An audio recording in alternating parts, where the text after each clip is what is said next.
বাঘবৰৰ এটা চৰকাৰী কাৰ্যালয় ভেটিত তেতালাও বজিছে কাৰ্যালয়টোত মহকুমা কৃষি বিষয়াৰ কাৰ্যালয় এটো যোৱা 5 মাৰ্চত এই কাৰ্যালয়টোক লৈ প্ৰশ্ন উত্থাপন হৈছিল বিধানসভাৰ মজিয়াত উত্তপ্ত পৰিস্থিতিৰ সৃষ্টি হৈছিল সদনত আমি আজি আপোনালোকক দেখুৱাম সেই কাৰ্যালয়টো আলুপতি মাজৰচৰ মহকুমা কৃষি বিষয়াৰ এই কাৰ্যালয়টো এতিয়া এক প্ৰকাৰ ভূত বাংলাত পৰিণত হৈছে গেটত ওলমিছে প্ৰকাণ্ড তলা ঘাঁহ বন গজিছে কাৰ্যালয় চৌহদত স্থাপন হোৱাৰ কেইবছৰমান পিছৰে পৰা কোনো চৰকাৰী কৰ্মচাৰী নাহে কাৰ্যালয়টোলৈ বছৰৰ পিছত বছৰ ধৰি ঘৰত বহি কৰ্মচাৰীয়ে ভোগ কৰিছে চৰকাৰী দৰমহা চৰকাৰী কৰ্মচাৰী বুলিবলৈ এজন চকীদাৰ আছে কাৰ্যালয়টোৰ দ্বাৰা কোনো ধৰণে উপকৃত হোৱা নাই সাধাৰণ জনতা আৰু কৃষকসকল বৰপেটাত বহি আঁচনি ৰূপায়ণ কৰা দেখুৱাই বিষয়া কৰ্মচাৰীসকলে লুটি খাই লাখ লাখ টকাৰ আঁচনিৰ ধন কৃষকৰ সলনি একাংশ দালালে উপভোগ কৰে চৰকাৰী ধন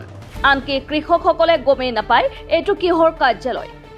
সচেতন মহলে বহুবাৰ জিলা প্ৰশাসনক অৱগত কৰাইছে যদিও লাভ কৰা নাই কোনো ফলাফল কাৰ্যালয়খনৰ বৰ্তমান অৱস্থা হ'ল ইয়াতে কাৰ্যালয়খন আছে কিন্তু ইয়াতে কোনো বিষয়া কৰ্মচাৰী নাই এই অফিচৰ যোগেদি কৃষক ৰাইজৰ কোনো তেনেকুৱা ধৰণৰ কামো নাই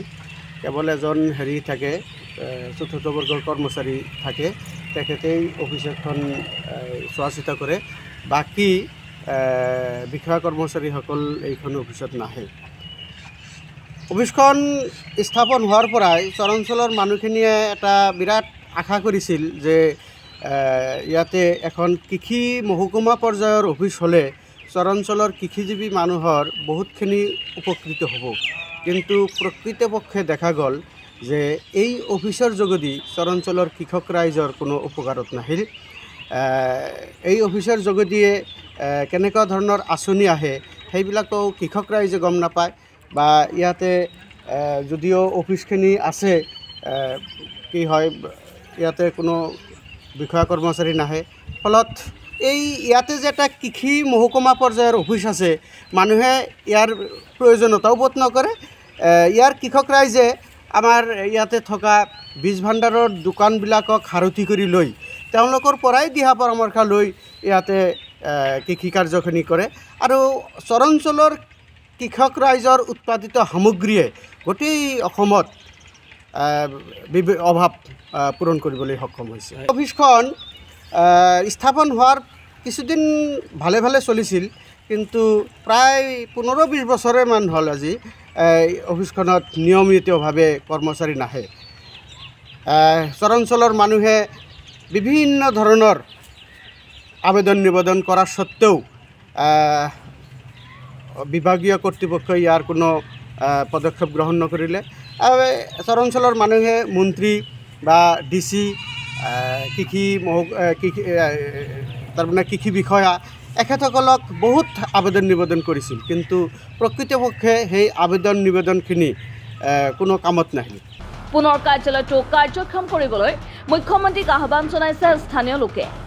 দুৰ্নীতিৰ প্ৰতি শূন্য সহনশীলতাৰ শ্লোগান দিয়া চৰকাৰ তথা মুখ্যমন্ত্ৰী ডক্টৰ হিমন্ত বিশ্ব শৰ্মা আৰু বিভাগীয় মন্ত্ৰী অতুল বৰাই ইয়াৰ তদন্ত সাপেক্ষে ব্যৱস্থা গ্ৰহণ কৰিব বুলি আশা ব্যক্ত কৰে অঞ্চলটোৰ ৰাইজে তদুপৰি ইয়াৰ লগত জড়িত বিষয়া কৰ্মচাৰী আৰু দালালৰ ওপৰত উচিত আইনী ব্যৱস্থা গ্ৰহণ কৰাৰো আহ্বান জনায় কৃষকসকলে কথাই কম যে এই যিখন কাৰ্যালয় বৰ্তমান বিধানসভাৰ মজিয়াত এই কাৰ্যালয়খনৰ কথা উত্থাপন হোৱাৰ পিছতহে বহুতেই হয়তো গম পাই আছে যে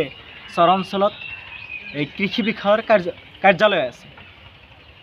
আগতে যদি মানুহে এনেই শুনা পাইছিল এতিয়াহে ভালদৰে জানি আছে আচলতে কাৰ্যালয়খন আছে কিন্তু কাৰ্যালয়খন বহুত পুৰণা হ'লেও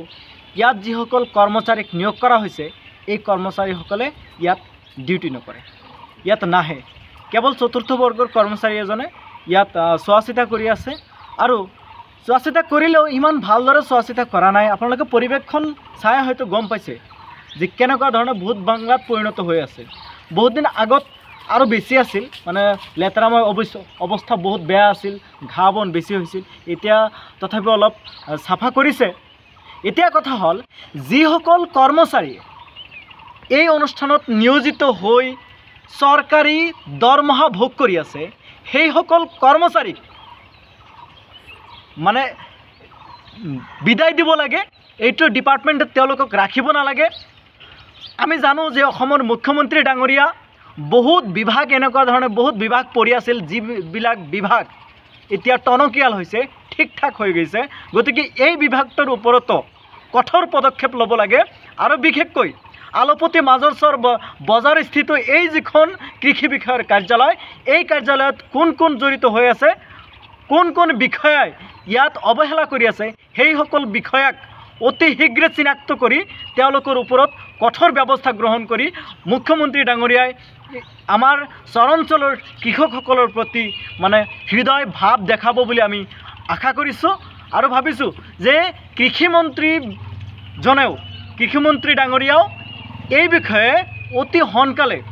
আমাৰ বিধায়ক শৰ্মা আলী ডাঙৰীয়াই যিদৰে বিধানসভাত উত্থাপন কৰিছে, অতি সোনকালে ইয়াৰ ওপৰত তদন্ত সাপেক্ষে বিহিত ব্যৱস্থা গ্ৰহণ কৰিব বুলি আশা কৰিছোঁ। নগৰবেৰাৰ পৰা কিতাপ আলীৰ ৰিপৰ্ট MV লাইভ।